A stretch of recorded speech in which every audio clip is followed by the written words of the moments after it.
बिस्मिल्लाहिर्रहमानिर्रहीम अस्सलामुअलैकुम रहमतुल्लाह। भारत की जानिब से पाकिस्तान के ऊपर हमले की मुसलसल धमकियों के बाद army chief general Asim Munir ने बज़ाते ख़ुद कंट्रोल संभाल लिया है और तमाम के तमाम हालात और वाक़यात के ऊपर बड़ी गहरी नज़र रखी जा रही है। एक तरफ तो पाकिस्तान के ख़िलाफ़ महाज खोला हुआ है और पहलगाम वाक़े को लेकर पाकिस्तान के ऊपर हमले की बात हो रही है, जिसके लिए इंडिया भरपूर तैयारी कर रहा है। इंडिया की जानिब से अपने तैयारे जो है वो बॉर्डर के ऊपर पहुँचा दिए गए हैं। अपनी फ़ौज को वहाँ पर एक्टिव कर दिया गया, अलर्ट कर दिया गया। वहाँ पर एक्सरसाइज की जा रही है, मशक़ें की जा रही हैं, वहाँ पर ऑपरेशन किए जा रहे हैं, मॉक ऑपरेशन किए जा रहे हैं। एक्सरसाइज मॉक ऑपरेशन असल में एक्सरसाइज होते हैं कि आपने किस तरह से क्या करना है, और ये जब हमला करने की बिल्कुल आप फाइनल स्टेज के ऊपर आ जाते हैं तो इस तरह के जो ऑपरेशन है वो किए जाते हैं ताकि एक्सरसाइज की जा सके। तो ये इस तरह के ऑपरेशन की भी इंफॉर्मेशन इस वक्त वहाँ पर मौजूद है कि इंडिया की जानिब से किया जा रहा है। ये तो ग्राउंड सिचुएशन है। डिप्लोमेटिकली क्या हो रहा है,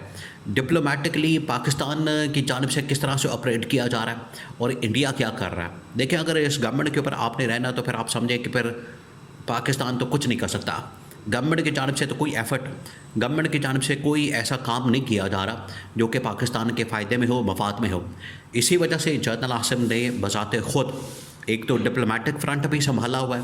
और इसी वजह से जनरल आसिम ने DGISPR को ख़ुद आने का मैदान में भेजने का फ़ैसला किया, मीडिया के अंदर भेजने का फ़ैसला किया कि ख़ुद जाके तमाम चीज़ों को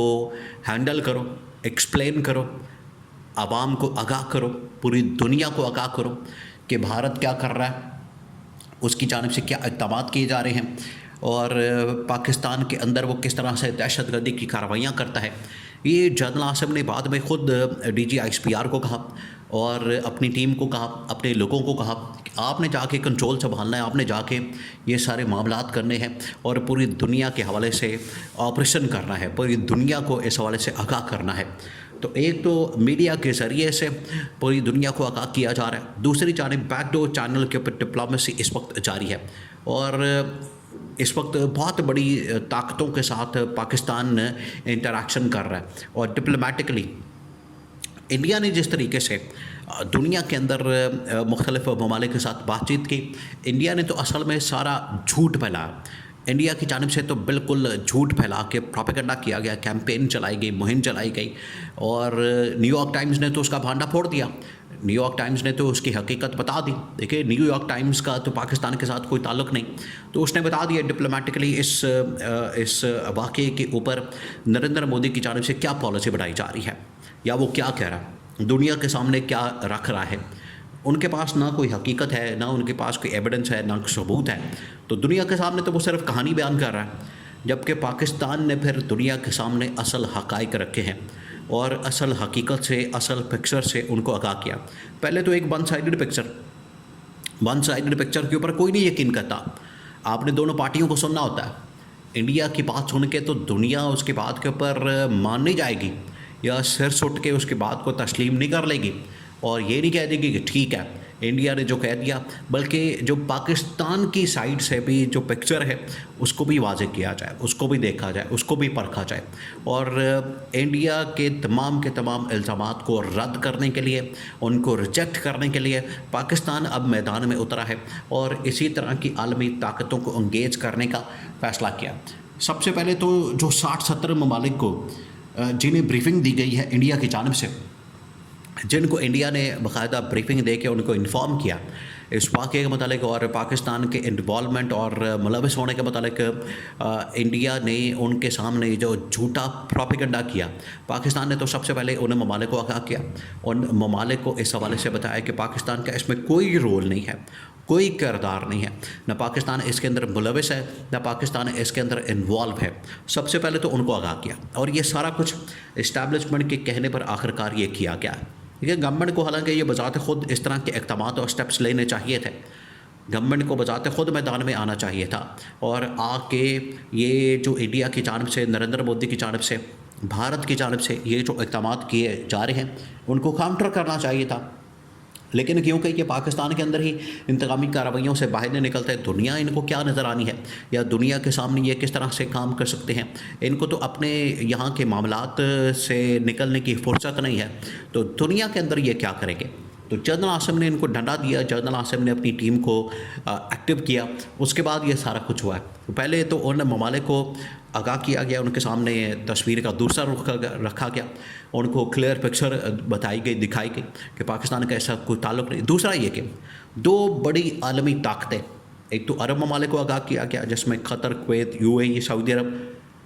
फिर उसके बाद तुर्की को आगाह किया गया, और चीन देखिए इस वक्त बहुत बड़ी ताकत है, एक बहुत बड़ी ताकत के तौर पर, पावर के तौर पर चीन इस वक्त सामने आ चुका है, और अमेरिका तक अब उससे डरता है। और इंडिया को जो इस वक्त सपोर्ट हासिल है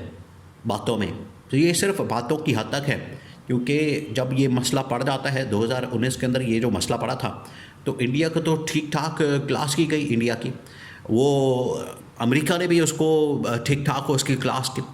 और यूरोपियन ताकतों ने भी उसको रगड़ा दिया कि तुमने मरवा दिया, फंसवा दिया, चले तो वहाँ पर ऑपरेशन करने, हमला करने, और ख़ुद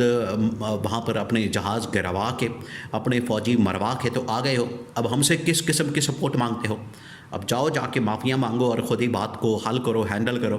तो उस वक्त ये हुआ था इनके साथ। तो आज भी इनको पता है कि अगर हम आलमी सतह के ऊपर सपोर्ट लेने जाएंगे तो वो पूछेंगे कि आपके इरादे क्या हैं, आप करना क्या चाहते हैं। अगर आप पाकिस्तान के ऊपर हमला करना चाहते हैं तो कर दें, फिर आप हमें मत पूछें, हमारे पास मत आएँ, हमारे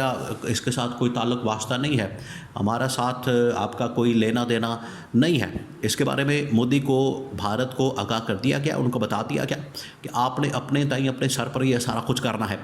लेकिन पाकिस्तान ने जब चीन के साथ, तुर्की के साथ रब्ता किया, तो चीन और तुर्की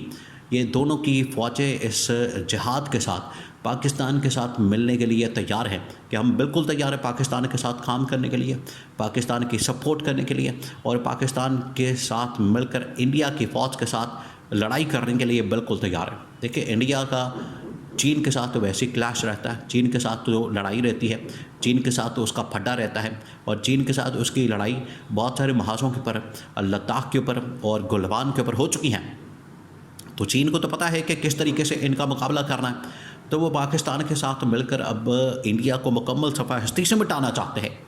ये इंडिया की गलत फहमी है कि अब अगर वो पंगा लेता है पाकिस्तान के साथ, तो ये सिर्फ पाकिस्तान उनका मुकाबला करने नहीं आएगा मैदान में, बल्कि पाकिस्तान के साथ साथ चीन भी और तुर्की भी, अरब ममालिक भी अब मैदान के अंदर उतरेंगे, और इस मरतबा ये फिर मौका हाथ से नहीं जाने देंगे। इस मरतबा कश्मीर को भी आज़ाद करवाएंगे, और वहाँ पर जो मुसलमानों के साथ जुल्म किया जाता है, बाकी कम्युनिटी के साथ जो जुल्म किया जाता है, उनको भी आज़ाद करवाएंगे। और ये मोदी के लिए एक बहुत बड़ा सबक होगा। अगर वो इबरत हासिल नहीं करता तो अपने अंजाम के लिए तैयार हो जाए।